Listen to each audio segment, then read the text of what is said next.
New York City Department of Housing Preservation and Development, HPD. Section 8 Rental Subsidy Program. Agenda 1. Section 8 Overview. 2. Best practices to maintain subsidy. 3. Ensuring correct level of subsidy. 4. Ensuring housing quality standards are met. 5. Ensuring continued assistance for a move. 6. Preventing subsidy termination. 7. Available resources. 8. Appendix. 1. Section 8 Overview. Section 8 in New York City. 3 agencies administer the Section 8 program in our city. NYCHA with 80,000 households, HPD with 40,000 households, and the New York State Department of Housing and Community Renewal, HCR, with 5,000 households. HPD's mission is to promote the quality and affordability of New York City's housing and the strength and diversity of its many neighborhoods. HPD does this by enforcing the New York City Housing Maintenance Code and creating and preserving affordable housing, including rental subsidies. To support its mission, HPD administers the Housing Choice Voucher Program, also known as Section 8. Background. HPD's Section 8 program is guided by federal rules and regulations. It is administered according to the policies described in its administrative plan found at www.nyc.gov/HPD/DTR. Unlike NYCHA and HCR, HPD's Section 8 program does not accept applications directly from the public or have an online portal for processing applications or annual recertifications. Program eligibility is limited to applicants who meet preference categories outlined in HPD's administrative plan. In addition to Section 8, HPD also administers other project-based rental assistance programs, which have different funding sources and rules from Section 8. These include the Moderate Rehabilitation Continuum of Care and NYC 1515 programs. The application process is different for these programs, and tenants in these programs are not eligible to move with assistance. 2. Best practices to maintain subsidy. Subsidy calculations.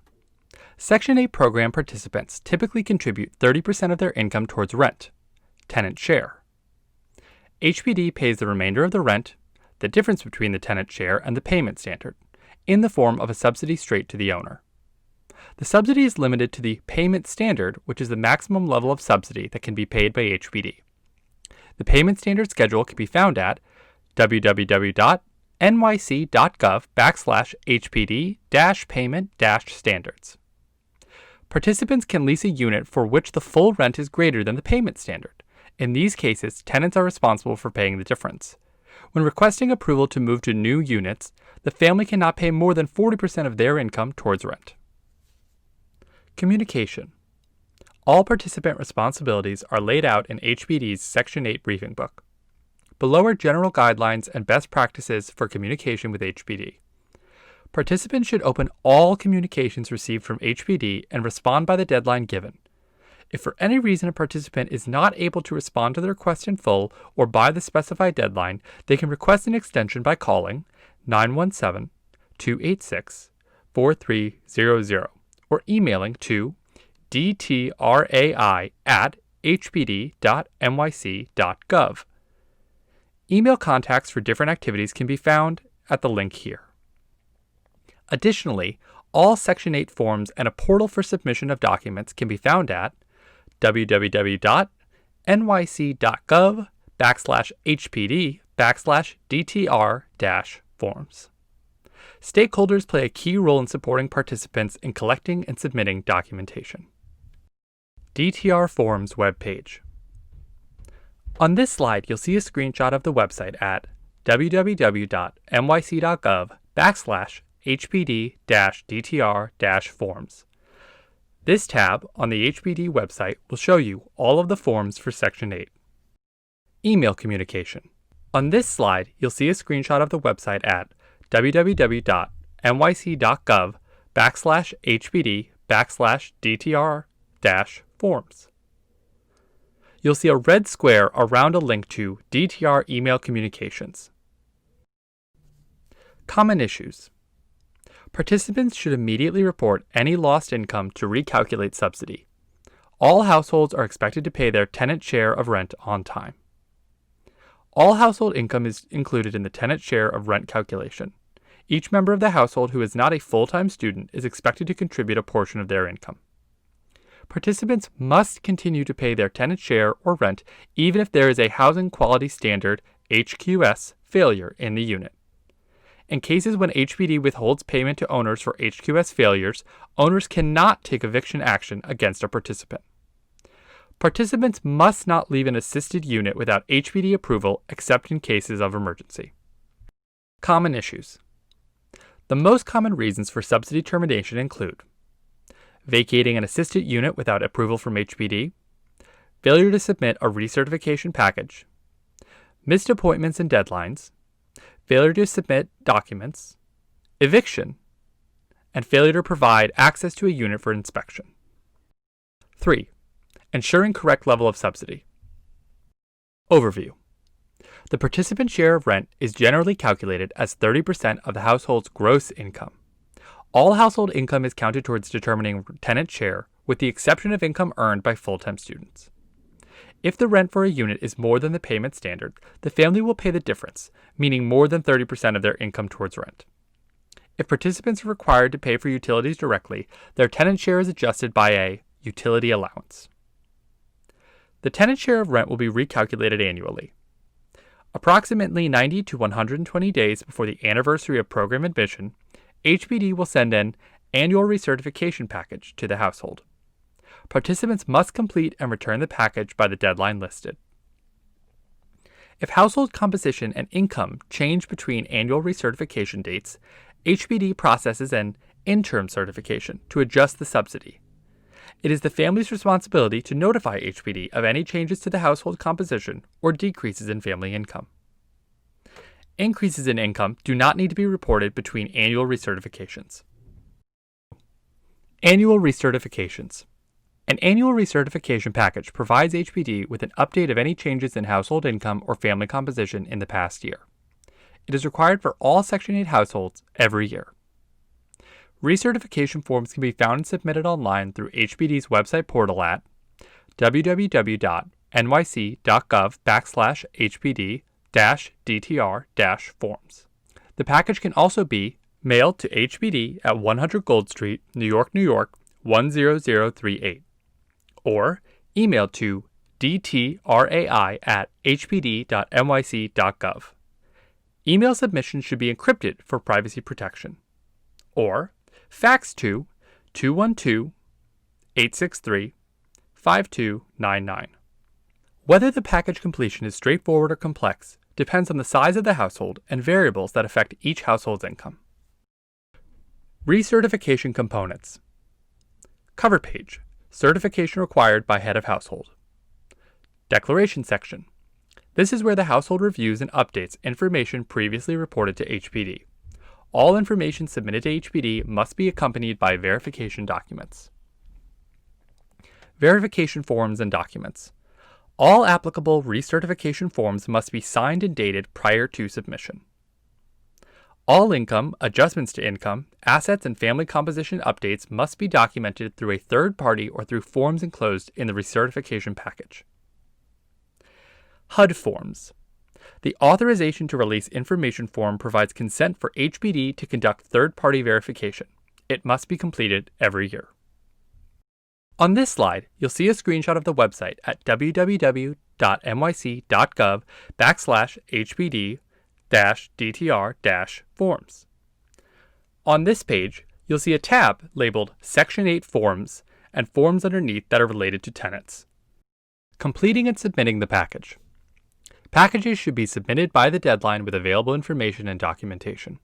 If the package is incomplete, contact HPD and let them know. Continue to collect any remaining documentation and submit once available.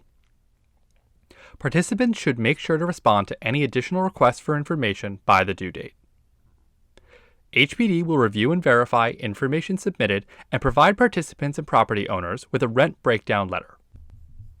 This letter indicates the approved contract rent, tenant share of the rent, HPD share of the rent, and the names of approved household members. Participants should only pay the tenant share of rent indicated on the rent breakdown letter. Decrease of income, interim certification. Participants who experience a decrease of income between annual certifications should notify HPD immediately to have the tenant share of rent reduced. Participants are encouraged to report the lost income immediately to HPD using the Reporting Decrease in Income form. Documentation of lost income should be submitted as soon as it becomes available. To ensure subsidy is updated based on the date of income loss, supporting documents must be submitted to HPD within 90 days of the date HPD was notified of the income reduction. Loss of income and supporting documents can be submitted via portal at www.nyc.gov/hpd/DTR-forms or email at dtrincomedecrease@hpd.nyc.gov or by fax at 212-863-5299. If documentation is not provided within 90 days, recalculation will become effective after all documents are received by HPD. Note: this policy is modified in response to COVID-19 through December 2020. Changes to household composition, interim. Participants must report any household composition changes to HPD. This includes any additions to the household or anyone who moves out of the unit. HPD must be notified within 30 days of any additions to the household due to birth, adoption, or marriage. For any other household additions, participants must request approval from HPD to add household members. Participants must complete the Request to Remove a Household Member form and provide documentation of the new address for the person who is removed from the household. Changing household composition. In order to add a household member to the subsidy, participants must complete the Request to Add a Housing Member form and submit the following supporting documents for each new household member: birth certificate, social security card, proof of citizenship or alien registration card, authorization to release information form, declaration of employment status if over 18 years old, HUD debts owed form if over 18 years old, photo ID if over 18 years old, absent parent form if addition is for a child who has a parent absent from the household, and proof of prior address if over 18 years old. 4. Ensuring housing quality standards, HQS, are met. Inspection. Section 8 units have to pass an initial HQS inspection as well as subsequent biennial inspections which occur every 2 years. Tenants must provide access to their unit to HPD for HQS inspections and to the property owner for repairs. Regardless of whether the unit passes HQS inspections, tenants must continue to pay their tenant share of rent. If the unit fails inspection, HPD will withhold payment to the owner after 30 days. If there is a tenant-caused HQS failure, the tenant must fix the issue within 30 days. If a unit fails the HQS inspection due to an owner-caused failure, tenants are required to move for their safety if the failure has not been corrected after 180 days. 5. Ensuring continued assistance for a move. Program requirements. If a family wants to move with their Section 8 assistance, they must follow HPD's move process. Participants may submit a move request form via mail, fax, email, or in person. This can be done once per year. Exceptions will be made for emergencies. Participants must not leave the assisted unit without prior HPD approval except in cases of emergency. Participants must have an annual certification completed within the past 6 months. Participants then return requested information to HPD, including a copy of the general release from the existing lease, which has been signed by the landlord. HPD then schedules tenants for a move briefing. Tenant is issued a move voucher at the briefing. Tenant proceeds to search for housing during the voucher term. Note, HPD is not able to assist families with their housing search. Request to move. On this slide, you will see a screenshot of the website at www.nyc.gov/HPD-DTR-forms. There's a red square around the portion of the website that says Moving with Assistance. Under this, you see Emergency Move Request Form, Move Request Form, Port Out Request Form, Port In Request Form, Request Due to Extreme Hardship to Move Transfer Form, and Request for Voucher Extension Form. 6. Preventing Subsidy Termination. Arrières and Eviction. Rental arrières can be a reason for eviction. To ensure continued payment of rent, participants should report lost income to HPD immediately so the tenant share of rent can be recalculated. Ensure all household members continue to contribute income toward rent throughout the duration of program participation. Eviction can lead to subsidy termination. Eviction normally happens before subsidy is terminated. Families should notify HPD of any reduction in household income as soon as possible for recalculation of tenant share of rent. If subsidized households have help identifying and taking advantage of available resources, it may help to prevent both subsidy termination and eviction. Owners may also incorrectly bring tenants to court to recoup HPD's share of rent after HPD has abated or stopped paying subsidy for an uncorrected failure of HQS. Tenants should be made aware of legal resources. Accommodations. Participants have the right to request accommodations through HPD, such as language assistance if interpretation is needed, reasonable accommodations for households that have a family member with a disability, Violence Against Women Act, VAWA accommodations for survivors of domestic violence, dating violence, sexual assault, and stalking. See the tenant section of the DTR forms page at www.nyc.gov/HPD/DTR-forms for forms and frequently asked questions. Requests for accommodation. Here you'll see a screenshot of the website that can be found at www.nyc.gov/HPD/DTR-forms. There's a red square around the portion of the website that says accommodations, language assistance, request for reasonable accommodation form, domestic violence, dating violence, sexual assault, and stalking, VAWA notice of occupancy right, VAWA accommodation package, NYC 1515 domestic or intimate partner violence accommodation request. Termination timeline. Families that do not comply with program requirements will face termination from the Section 8 program. During the termination process, they will have the opportunity to present information or missing documentation to remain in the program. After an initial request for information, HPD generally follows up on missing information a second time by issuing a request for additional information. HPD then sends the family a pre-termination notice. Finally, HPD issues a notice of subsidy termination. After a family has been notified of subsidy termination, they have 30 days from the date on the subsidy termination notice to request an appeal. Due process. At each stage, Section 8 tenants have the opportunity to request due process from HPD. Conferences. Provide an opportunity to resolve outstanding matters regarding tenant eligibility/compliance during program participation. May be requested by a participant before subsidy is terminated. May be mandatory for unreported income. Appeals. Provide an opportunity to appeal a denial or termination by an impartial hearing officer. Informal review. Review of a denied application or reasonable accommodation request. Informal hearing. Appeal of HPD decision such as a termination of assistance. Information about how to request a conference or an appeal is included on HPD's relevant denial, pre-termination, and termination notices. 7. Available resources. HPD's Homelessness Prevention Program provides assistance to vulnerable Section 8 assisted families, including elderly or disabled participants, or families experiencing challenges that puts them at risk of homelessness. HPD contracts with 3 community-based organizations: CAMBA, which serves Brooklyn and Queens, BronxWorks, which serves the Bronx, and Catholic Charities, which serves Manhattan and Staten Island. As vulnerable households are identified, HPD makes individual referrals to these partner agencies. Family Self-Sufficiency Program, FSS. FSS is an employment and training program for Section 8 participants that provides education, job training, job placement, and financial counseling services.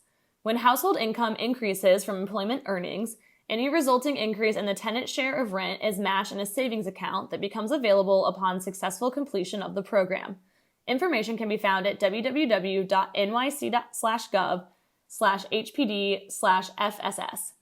Section 8 tenants can also reach out for more information by emailing fss@hpd.nyc.gov.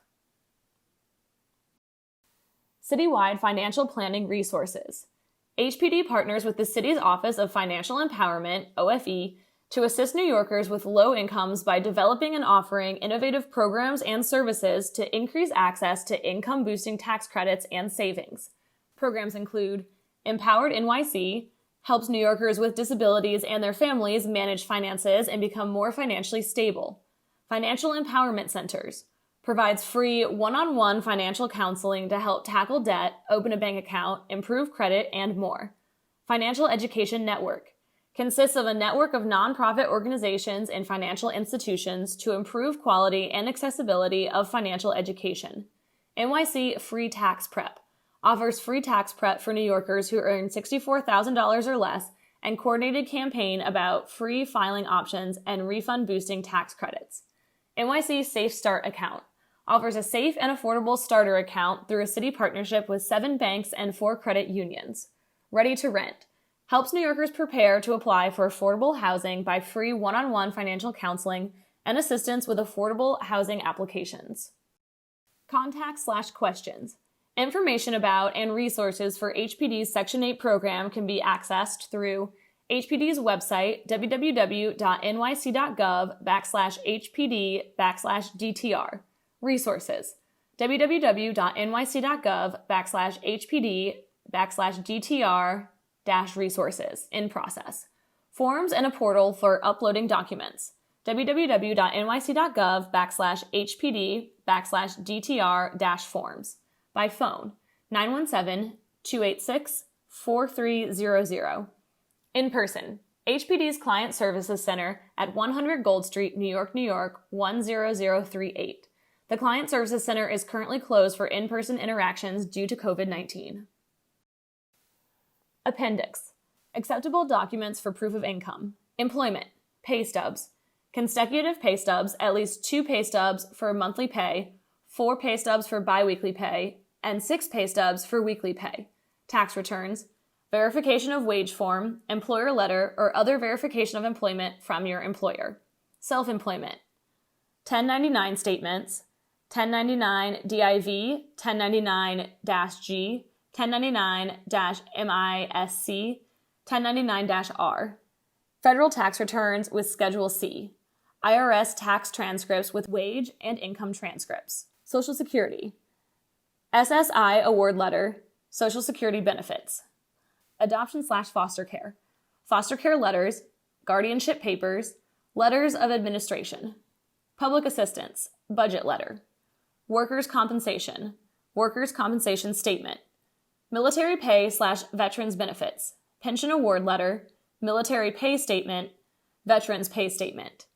Contributions from organizations or others outside the household, copies of checks or evidence of payment, letter from person providing the contribution. Pension/annuity, pension award letter, annuity documents. Child support/alimony, alimony documents, statements from child support provider, court orders, court stipulations. Acceptable documents for proof of expenses/deductions. Full-time student status, 18 years or older. Verification of student status form. Current school records documenting a student's full-time status, enrolled or attending at a degree or certificate granting institution. Medical expenses. For families in which the head, spouse, or co-head is at least 62 or is a person with disabilities. Medical expenses can be declared by completing the Declaration of Unreimbursed Medical Expenses form or by providing the following documentation: copies of canceled checks or receipts for medical expenses, insurance premium statements or insurance premium payments listed on other written third-party verification documents such as pay stubs, pharmacy printout of unreimbursed prescription payments made in the past 12 months, income tax forms with itemized medical expenses, pension statements that include medical insurance premiums, original receipts or statements from the medical provider showing paid unreimbursed medical expenses, physician's prescriptions for over-the-counter products and accompanying receipts. Childcare expenses. For families where there is an adult who is employed, in training, or searching for employment. Childcare expenses can be declared by completing the child care expense form. Documentation can be provided with the following documentation: copies of receipts or canceled checks indicating child care payments. If the child care provider is an individual, the provider must provide a statement of the amount they are charging the family for services. Disability expenses. For families where a disability expense enables an adult to be employed, in training, or searching for employment. Disability expenses can be declared by completing the Declaration of Unreimbursed Disability Expenses form and providing the following documentation. Written certification from a reliable professional that the disabled person requires the services and/or equipment permitting a family member to work for attendant care. Attendant's written certification of amount received from the family, frequency of receipt, and hours of care provided, and copies of canceled checks. If checks are not available, certification of family and attendant of amounts paid is required. For auxiliary apparatus, example hearing aid, wheelchair, etc. Receipts for purchase or proof of monthly payments and maintenance expenses for auxiliary apparatus. In the case where the person with disabilities is employed, a statement from the employer that the apparatus is necessary for employment. Appendix. Acceptable documents for proof of assets. Checking account/savings account.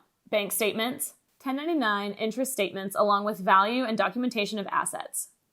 Money market funds/mutual funds. Bank statements, all pages. Stockbroker summary/statements, stocks, bonds, and mutual funds. Stock certificates, copy. 1099 interest statements. Life insurance policy statements. Retirement, 401k, IRA, Roth. All pages of a 401k/IRA/Roth statements.